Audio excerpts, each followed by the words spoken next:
Kementerian Pertahanan Rusia merilis rekaman perkembangan latihan tempur dari para personel yang dimobilisasi.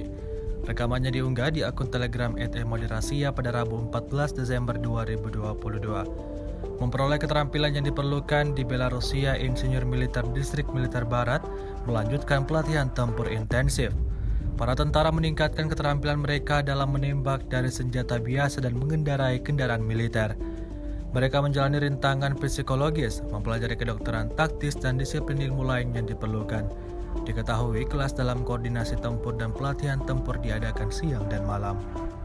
Memasuki hari ke-294, Rusia melaporkan 343 pesawat Ukraina, 183 helikopter 2.655, kendaraan udara tak berawak 396, sistem rudal anti pesawat dieliminir sejak awal operasi khusus. Dari kubu Kiev, Kementerian Pertahanan Ukraina melaporkan 500 tentara Rusia dieliminir dalam 24 jam terakhir. Как гусеничный, так и колесный. Сборка этих мостов происходит в 4 этапа. Однопролетный, двухпролетный, трехпролетный и полностью четырехпролетный мост. Соответственно, на каждый этап есть свой норматив. На данный момент наши обучаемые полностью готовы уложиться в эти интервалы. Время – это деньги, в нашем варианте это жизнь.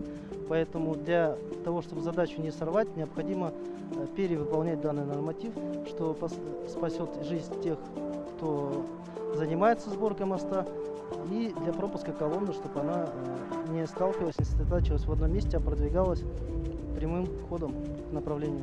Если потребуется, то это будет происходить без разведки. Если у нас есть время на разведку, то для этого есть специально обычная команда разведчиков, которые проводят, потом дают команду на сборку моста. Разведка местности зимой проводится сложнее. Летом мы все видим как на ладони. Под снежным покровом это затруднительно.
В данном упражнении мы отрабатывали подрыв вражеских укреплений, окопа.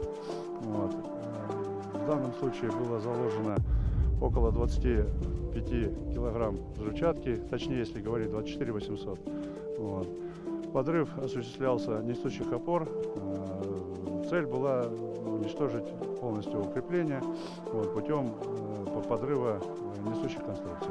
Мы можем подрывы и мостов, и железных дорог, и зданий там в целом, то есть многоэтажных, все что угодно. То есть вплоть даже до аэродрома. На все нужно время, на все нужно опыт, чтобы быстро сделать. То есть без, как говорится, четкого отлаженного механизма называется команда, да? То есть это невозможно. Все ребята, как говорится, знают свое дело, поэтому делают свое дело. Результат абсолютно, как говорится, достигнут. Я бы сказал, одна из лучших работ. Bыстро, четко, sami видели, за сколько мы минут это все собрали. Terima kasih sudah nonton. Jangan lupa like, subscribe, dan share ya.